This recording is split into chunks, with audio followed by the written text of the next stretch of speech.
और पूज्य गुरुदेव भगवान के 17वीं पुण्यतिथि एवं साकेतवासी महान श्री सीताराम दास जी महाराज की तृतीय पुण्यतिथि के अवसर पर आयोजित परम मंगलमय भगवत वांग्मय विग्रह शब्द विग्रह श्रीमद् भागवत महापुराण का विराम का समय उपस्थित हो गया है। गुरुदेव भगवान को प्रणाम करके उन्हीं की कृपा से बिना विघ्न का यह पूर्ण हुआ, जबकि गले को देखकर लग रहा था कि मालूम नहीं कैसे पूरा होगा, लेकिन उनकी कृपा से सब कुछ कुशलता से विराम हुआ। भगवती गंगा जी का सानिध्य मिला। गंगा मैया को प्रणाम करके माँ भगवती भद्रकाली जो गुरुदेव भगवान के द्वारा ही स्थापित हैं, गुरुदेव भगवान के आराध्य रही हैं, माँ भगवती भद्रकाली को प्रणाम करके, और हनुमान जी महाराज, जिन हनुमान जी महाराज का ही यह बसाया हुआ स्थान है, ऐसे हनुमान जी महाराज को प्रणाम करके, भगवान श्री सीताराम को प्रणाम करके, रामलाल महाप्रभु को प्रणाम करके, जो गुरुदेव के भी गुरुदेव, जिनकी विशेष कृपा गुरुदेव भगवान पर रही, ऐसे महाप्रभु को प्रणाम करके एवं श्री सीताराम दास जी महाराज जो गुरुदेव भगवान के बड़े आज्ञाकारी रहे, उनको प्रणाम करके वर्तमान आश्रम के महंत पूज्य महाराज जी को भी दंडवत प्रणाम करके कि मुझे यह गुरुदेव भगवान की सेवा करने का अवसर मिला, यह मेरा बड़ा अहोभाग्य है, सौभाग्य है, उनको भी प्रणाम करके एवं भविष्य बद्री के आश्रम की व्यवस्था में, सेवा में पूज्य गुरुदेव के द्वारा नियुक्त की गई पूज्या श्रद्धेया दीदी जी महाराज को भी प्रणाम करके, आश्रम के ट्रस्टी, ऐसी विनम्रता बहुत दुर्लभ है। जबकि आपने अध्यात्म पर एक बहुत अच्छी अंग्रेजी में पुस्तक भी लिखी है। अनेक संतों का, स्वामी मुक्तानंद जी का आपको सानिध्य मिला, गुरुदेव भगवान को आपको सानिध्य मिला, ऐसे महापुरुषों का सानिध्य जिन्होंने पाया, फिर भी बड़े अकिंचन होकर के कैसे कथा श्रवण कर रहे हैं, बिल्कुल समय पर आ जाते हैं कथा सुनने के लिए। ये विनम्रता आपकी, और तभी सकुशलता से आप इस ट्रस्ट को संचालन कर रहे हैं। ऐसे हमारे आदरणीय जौहरी लाल जी हमारे मध्य में हैं, एवं हमारे अन्य सभी गुरु भाईगण, हमारे बड़े गुरु भाई पूज्य महाराज जी, एवं बड़ी गुरु बहन हमारी श्री विमल दास जी, एवं बड़ी गुरु बहन दीदी भरोसी जी, एवं अन्य बहनें, एक ऐसी पूज्य महाराज जी की शिष्यां जिन्होंने आश्रम में बहुत बड़ा योगदान किया, अपना पूरा जीवन आश्रम को समर्पित कर दिया। ऐसे श्रीमती शकुंतला वर्मा जी कहाँ हैं? अच्छा, इनके लिए बहुत बहुत हृदय से धन्यवाद। जब भंडार नहीं था, भंडार गृह वहां टीन सेट था, पूज्य महाराज जी के मार्गदर्शन में, और इन्होंने बड़े भाव से पूरा भंडार गृह को एक बड़ा भंडार गृह बना दिया, और तब से उस भंडार गृह के भीतर सब ब्राह्मण देवता और सब वहां हम सब लोग बैठ करके भोजन प्रसाद पा रहे हैं। तो ये उनका योगदान है।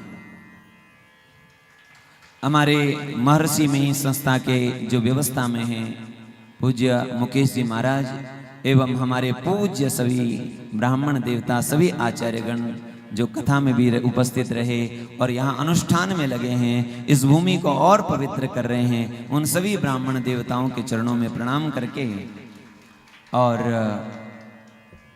अपनी वाणी को यहीं विराम देते हैं। किसी का नाम ना आया हो तो आप लोग नाराज ना हो।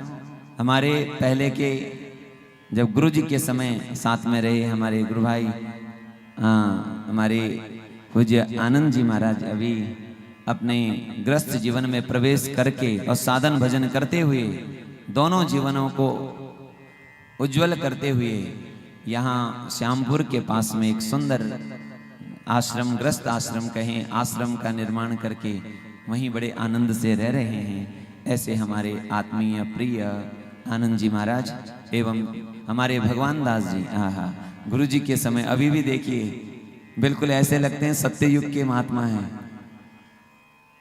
सभी को जिन्होंने बड़े भाव से कथा सुनी, हमारे व्यासपीठ पर, क्योंकि हमारे गले ने तो थोड़ा हमें धोखा भी दे दिया, पर हमारे आचार्यों ने बिल्कुल धोखा नहीं दिया। इन्होंने बड़े आनंद से कीर्तन किया, भगवान का नाम लिया, हमारा साथ दिया। ऐसे सभी आचार्यों को व्यासपीठ से बहुत बहुत धन्यवाद, मंगल कामना। हमारी सेवा में आए जो राम कथा भी करते हैं, गौतम कृष्ण महाराज एवं हमारे दीपक जी और भूपेंद्र जी, आप लोग 7 दिन सेवा में रहे, उनको भी। और कुछ कथा से कुछ दिन पहले जब हम आए तो हमने देखा महाराज जी इसी बात से चिंतित थे कि अभी तैयारी होनी है, कौन करेगा। कथा के समय तो सब आ जाते हैं, लेकिन पहले सेवा करेगा कौन। लेकिन 1-2 लोग हैं जो कथा से 10-15 दिन पहले ही पहुंच जाते हैं। कहाँ गए, क्या नाम है उनका? अपना है? तेजेंद्र, हाँ तेजेंद्र जी, हाँ हाँ, बाबा सीताराम दास जी के शिष्य तेजेंद्र जी 10 दिन पहले ही आकर के सेवा में लग जाते हैं। हाँ हाँ, ऐसे सेवा। और हमारे ये अपने क्या नाम है, हाँ शिवम जी, ये लोग इतनी सेवा करते हैं। ये लोग सेवा करते हैं तभी तो हम लोग ये सब आनंद ले पा रहे हैं। तो व्यासपीठ से इनको बहुत बहुत धन्यवाद, साधुवाद। और अन्य सभी को भी व्यासपीठ से प्रणाम। अब बस 5 मिनट, क्योंकि हमने जो सुना है वो हमारे भीतर स्थित रहे, कहीं बाहर ना जाए, ये हमारे जीवन में काम आए। तो जैसे टायर में पंचर लगाने के बाद, टायर में हवा भरने के बाद पंचर लगाते हैं, हवा बाहर ना जाए, ऐसे ही जो कथा हमने सुनी है ये हमारे भीतर ही रहे, बाहर ना जाए। ऐसा भाव प्रकट करके सब लोग दोनों आंखें बंद करके, हमारे आनंद जी महाराज 3 घंटे बैठ करके ध्यान में कथा सुनते हैं। कथा ऐसी सुननी चाहिए। अब आप लोग इधर भी देख रहे हो, झांक रहे हो, इधर भी झांक रहे हो। आप लोग चंचल हो गए तो हमें भी फिर जो तत्वों की बात है उतनी नहीं हो पाती है, अस्तु। लेकिन फिर भी मैं देख रहा हूं आप लोगों ने बड़े आनंद से, बड़े प्यार से कथा सुनी है। आप लोगों को भी बहुत बहुत धन्यवाद और प्रणाम। और वाणी से, मेरी वाणी से यदि आप लोगों को किसी भी प्रकार की ठेस पहुंची है उसके लिए आप मुझे क्षमा करें। लेकिन व्यासपीठ से जो भी कहा गया वो केवल आपके लिए नहीं, व्यासपीठ सबके लिए हैं, वो मेरे लिए भी हैं, सबके लिए हैं, इस भाव से ही कही गई। तो आइए दोनों आंखें बंद करके, अपने नेत्र बंद करके परमात्मा का चिंतन करें। और आपको जो आपका नाम गुरुदेव भगवान ने दिया हो, जो आप जप करते हो, वही नाम जप करते हुए, स्मरण करते हुए, अपने आराध्य का चिंतन करते हुए याद करें। परमात्मा से प्रार्थना करें, हे प्रभु, आपकी कथा सुनकर जो मुझे रस मिला है, ज्ञान मिला है, भक्ति मिली है, वैराग्य मिला है, ये सदा सदा के लिए मेरे भीतर ही बसा रहे। और आपकी कथा सुनकर, आपकी चर्चा सुनकर प्रभु, मेरा मन आपके चरणों में लग गया है, आपसे प्रीति हो गई है, आपकी भक्ति हो गई है, आपसे प्रेम हो गया है।